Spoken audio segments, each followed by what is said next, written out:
I am bisexual. I am bisexual. I am bisexual. That feels so good to say. Oh my gosh. Wow. Yeah, that feels really nice to tell you. I have been thinking for a while about telling you all, and I think I just had these really silly reasons for not talking about it. Well, one being I'm married. I am separated now, but was married with kids in a heterosexual relationship. But hey, newsflash, just because you're in a heterosexual relationship doesn't mean you're still not bisexual. You're still bisexual. If you're bisexual, you're still bisexual. So, yeah, of course, Steven's known that that I am attracted to men and women. I've always been very honest with him about that. But it's so funny how I just sort of kept it inside. And then I've recently, I think being separated and having all this me time, I've really just been, exploring more of who I am. And yeah, it's the strangest thing. I've been reading a lot about it, just more interested in why I don't see a lot of like bisexual visibility. And there was some crazy study. It was like in 2013, only 22 or 23% of bisexual people came out to their closest, friends and family, whereas it was like 77% gay men came out and 72% lesbians came out, but it was like 20 something percent bisexual. Point is, bisexual people are far less likely to come out than other sexual minority individuals. And ironically, the lack of visibility is a big reason why. So it's like this vicious cycle where fewer bi people come out, so there's less visibility, so less bi folks come out. And when I started reading about that, it was like, oh, okay, well then it's kind of, I'm going to say, this is how I feel for me personally. I'm not ever preaching. Just know that, please. I feel like it's my responsibility to come out because there is so much power in visibility. And so how do we break the cycle? By coming out. You don't have to do it on a podcast. I was talking to my sister this morning. We're very, very close. And I was like, that I'm bisexual. And she was like, no, I didn't. And she's like, yeah, the younger generations, that everyone's bisexual. Not that you're the young generation, but you act like you are. I'm like, thanks, Colleen, for all of that. And then I was like, well, maybe everyone is bisexual. And she's like, that's just something bisexual people say. Because in my mind, I'm like, no, everyone's bisexual. I'm like, Kyle, you're telling me like you don't even, because she's married with kids. I'm like, you don't fantasize about women? Like you must fantasize about women. She's like, no, I'm like, come on, you fantasize a lot about. She's like, no, I don't. Like the thought of being a woman, like of being with a woman, there's nothing compelling about that thought. Like I love women. She loves women. She's a feminist, but the thought of being with a woman intimately is not appealing to her. So yeah, I just thought everyone. And then like, it's funny because I go on TikTok a lot and like, I'm like, yeah, everyone's gay. And then I'm like, no, I'm just on gay TikTok. Or like everyone's bisexual. No, I'm just like on bisexual TikTok because TikTok, it's all about the algorithm. So whatever videos you're watching, it gives you more of that. So I just assume like, oh yeah, the whole world is bisexual for sure. No, that's just my algorithm. I just have a bisexual algorithm. But anyway, it feels really, really good to just talk about it. Yeah. And I went back and forth. Well, what's the point? Like, what's the point in putting a label on it? And it's like, because like I said, there's power and visibility. And because I have a lot of women who follow me. In fact, mostly women follow me and listen to this podcast and watch my videos. And so, I think it's important. I think it's important for visibility, for community, for connection. And God, yeah, it's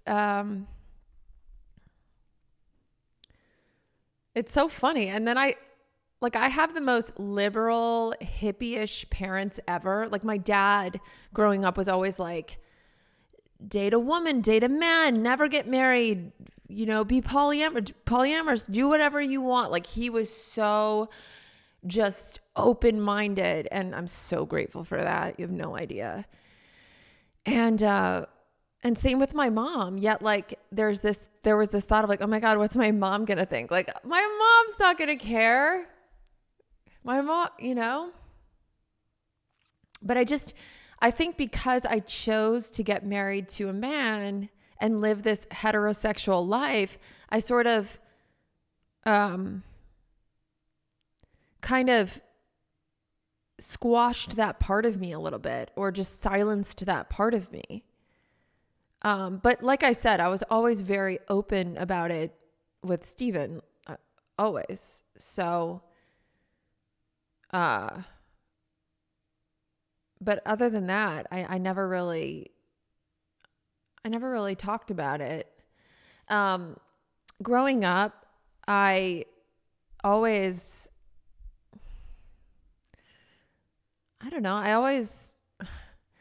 definitely like classmates thought I was gay. Okay.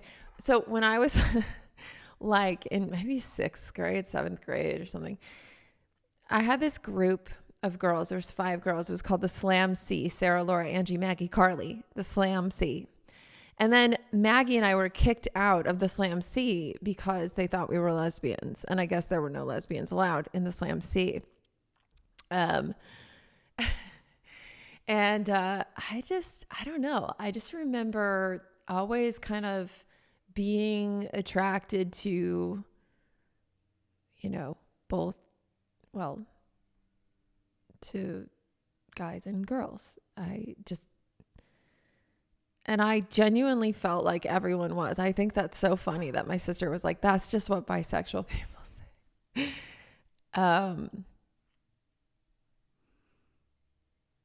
Yeah, I think it's really interesting. It's wild how I can see why less bi people come out, It's like you're not committing. So, maybe you don't feel like you deserve to be in the LGBTQ plus community because you're like half, it's so silly, but I can see why. And it makes me sad. So I'm really just happy to be talking about it. Like it feels really, really good to just talk about it. I had like some experiences with women in my late teens, and certainly many, many crushes. And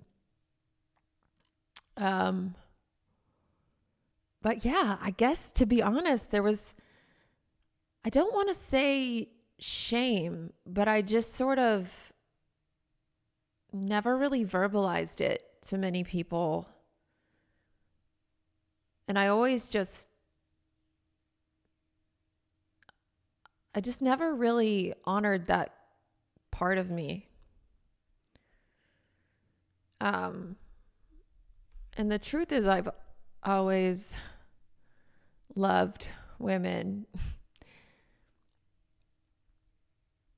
and men.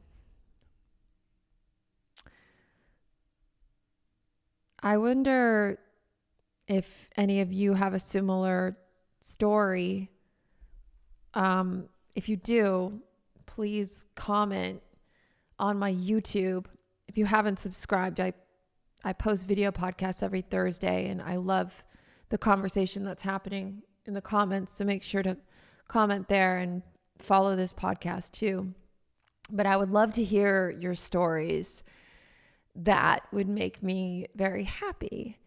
I think having this conversation and, I don't know, just breaking that cycle that I was weirdly a part of for no fucking reason. It's not like I had these really conservative, religious parents who thought homosexuality or bisexuality was a sin. Like, no, so far from that. I had no reason to not talk about it. My best friend, well, he knows. I've always told him that I was attracted to women, so he knows. I remember my friend, my best friend, Jack, we literally went to 3-year-old preschool together, okay? I mean, he is my best friend. And he and his husband live 5 minutes from me. Can we talk about what a dream that is? I could not think of anything better. And him and his husband are Alfie's godfathers. And they treat him like a son. And it's really, really sweet. But anyhow, I remember when and he's fine with me telling these stories because he's out and proud and obviously married. So I know I have his blessing. But I remember like when we were in high school, and I want to say it was different back then, right? In the early 2000s, it was different. People weren't as open-minded. I am so blown away by Gen Z. I really am. Like, y'all are annoying as shit sometimes, but wow. I'm blown away by how open-minded they are and accepting they are when it comes to sexuality. It's just amazing to see. Anyway, so I remember I always thought that he was gay, and then at one point he came out to me, and then he went back in, and I was like, Jack, you can't go back in. I'm like, once you're out, you're out. I'm like, you can't go back in. He's like, I'm going back in. I'm like, you can't go back in, Jack. You're out of the closet. The closet's locked. He's like, bitch, I've got the key. I'm going back in. All right, fine. Go back in. And just come out when you're ready. I will. So we went back in. Then he went off to college, and he was still back in for that first year in college. And he fucking had, because I moved out to LA, right? I didn't go to college. Duh. And he had, I was like out in LA trying to act, meaning doing drugs, but trying to act.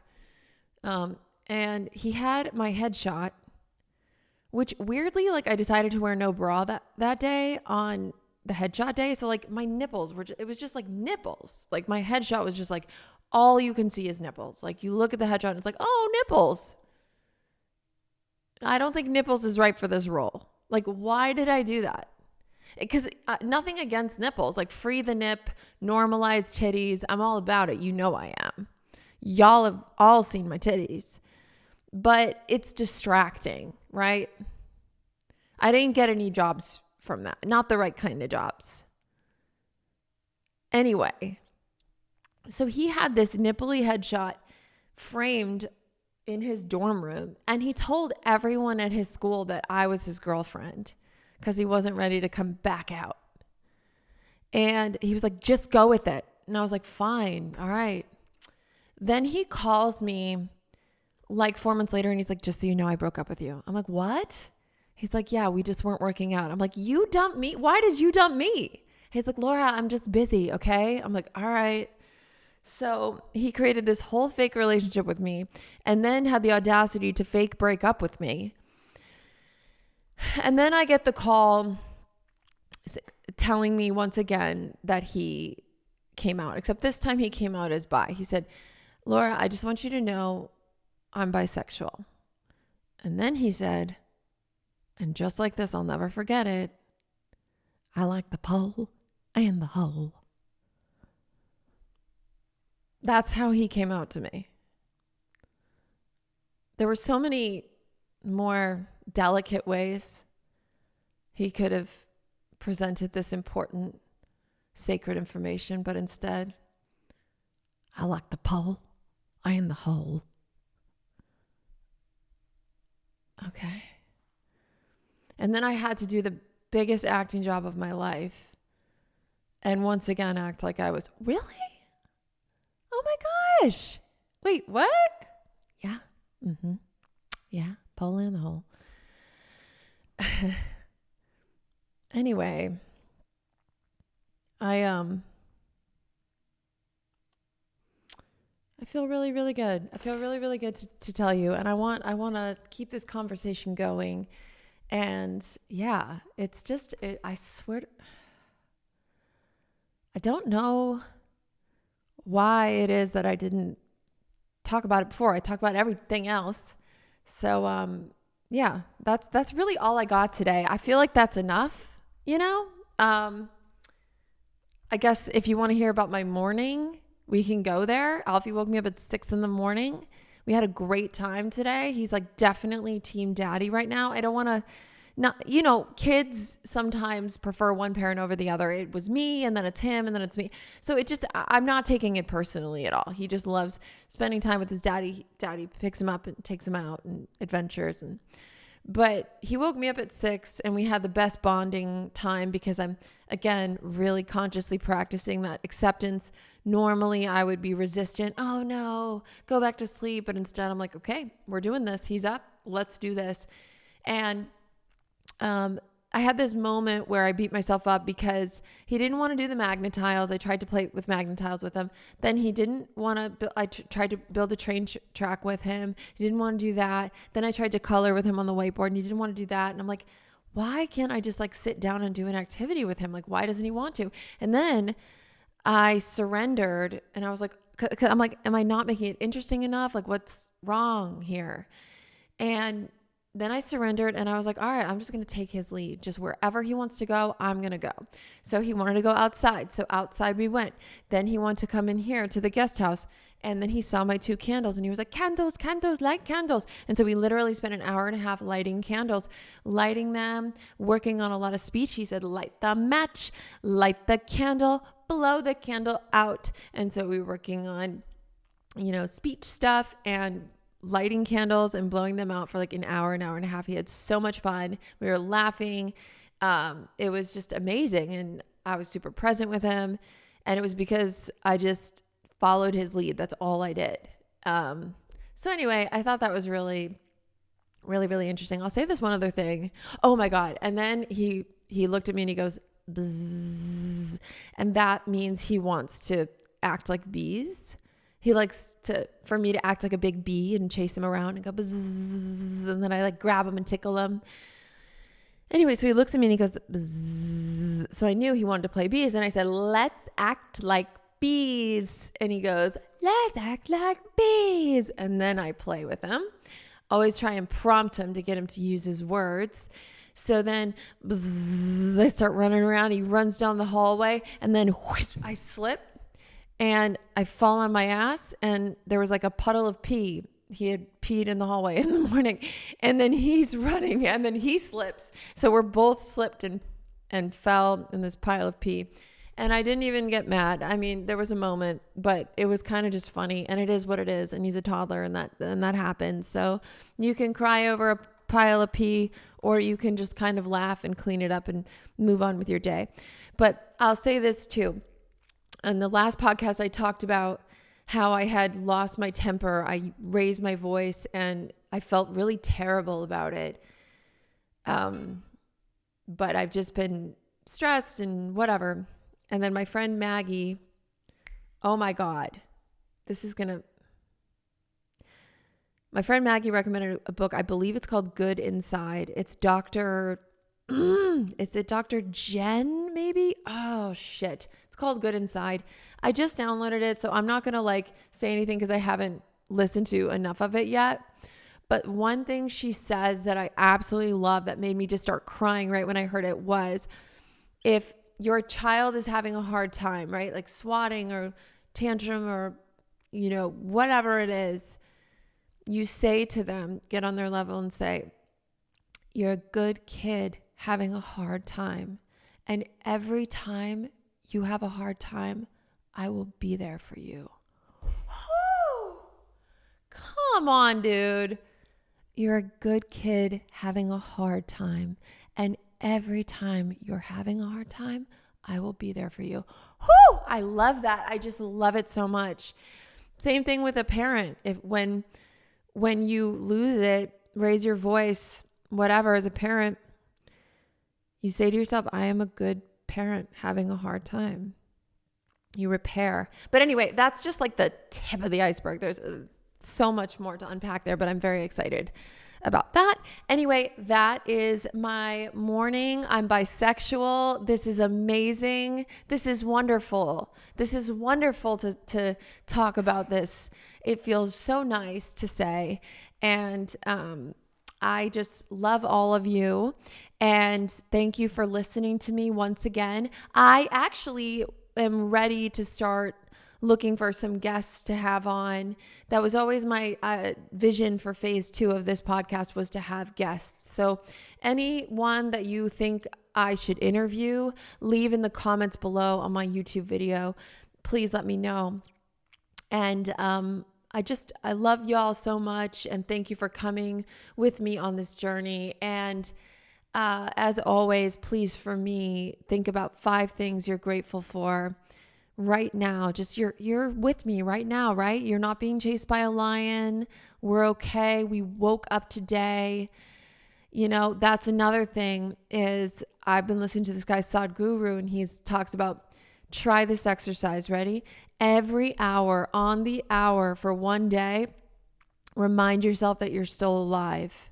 Remind yourself of your mortality.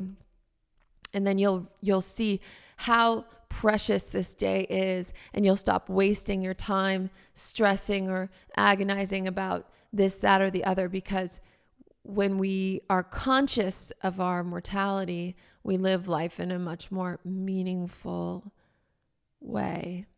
So I'm so happy and grateful that I woke up this morning. I'm so happy and grateful that I had the courage to share my truth with all of you. It feels so good and so liberating to come out as bisexual. That feels really wonderful.